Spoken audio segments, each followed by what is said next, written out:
സങ്കീർത്തനം 33. നീതിമാന്മാരെ യഹോവയിൽ ഘോഷിച്ചുല്ലസിപ്പിൻ, സ്തുതിക്കുന്നത് നേരുള്ളവർക്ക് ഉചിതമല്ലോ. കിന്നരം കൊണ്ട് യഹോവയ്ക്ക് സ്തോത്രം ചെയ്യുവിൻ, 10 കമ്പിയുള്ള വീണ കൊണ്ട് അവന് സ്തുതി പാടുവിൻ, അവന് പുതിയ പാട്ട് പാടുവിൻ, ഘോഷസ്വരത്തോടെ നന്നായി വാദ്യമയപ്പിൻ. യഹോവയുടെ വചനം നേരുള്ളത്, അവന്റെ സകല പ്രവൃത്തിയും വിശ്വസ്തതയുള്ളത്. അവൻ നീതി ന്യായം ഇഷ്ടപ്പെടുന്നു. യഹോവയുടെ ദയ കൊണ്ട് ഭൂമി നിറഞ്ഞിരിക്കുന്നു. യഹോവയുടെ വചനത്താൽ ആകാശവും അവന്റെ വായിലെ ശ്വാസത്താൽ അതിലെ സകല സൈന്യവും മുളവായി. അവൻ സമുദ്രത്തിലെ വെള്ളത്തെ കൂമ്പാരമായി കൂട്ടുന്നു. അവൻ ആഴികളെ ഭണ്ഡാരഗൃഹങ്ങളിൽ സംഗ്രഹിക്കുന്നു. സകല ഭൂവാസികളും യഹോവയെ ഭയപ്പെടട്ടെ. ഭൂതലത്തിൽ പാർക്കുന്നവരൊക്കെയും അവനെ ശങ്കിക്കട്ടെ. അവൻ അരുളി ചെയ്തു, അങ്ങനെ സംഭവിച്ചു. അവൻ കൽപ്പിച്ചു, അങ്ങനെ സ്ഥാപിതമായി.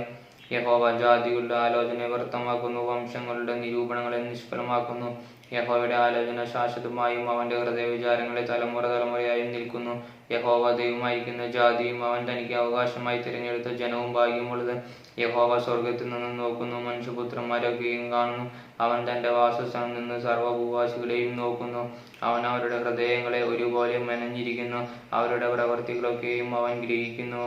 സൈന്യബഹുത്വത്താൽ രാജാവ് ഭയം പ്രാപിക്കുന്നില്ല, ബലാധിക്യം കൊണ്ട് വീരൻ രക്ഷപ്പെടുന്നതുമില്ല. ജയത്തിന് കുതിര വ്യർത്ഥമാകുന്നു, തന്റെ ബലാധിക്യം കൊണ്ട് അത് വിടുവിക്കുന്നതുമില്ല.